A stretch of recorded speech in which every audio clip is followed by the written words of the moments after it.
సుమా, ఓయ్ సుమా, పొద్దున్నే నిన్ను అనవసరంగా అరిచినా కదే, తిట్టుకున్నాం కూడా బాగా. సారీ సుమా.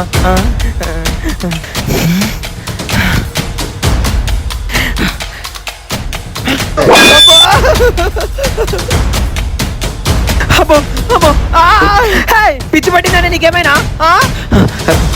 ఇంకోసారి నాతో మాట్లాడాలని ట్రై చేస్తే ఈ సిలిండర్ కున్న పైప్ పీకేస్తాను చెప్తున్నా. అంత పని ఎందుకు లేవే, నేను పోతా.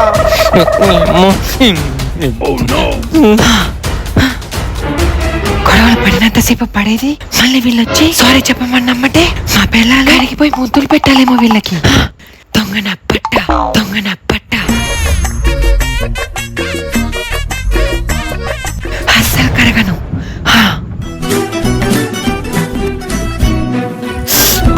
ఇంత గట్టి కొట్టింది ఏంద్ర మెంటల్ది.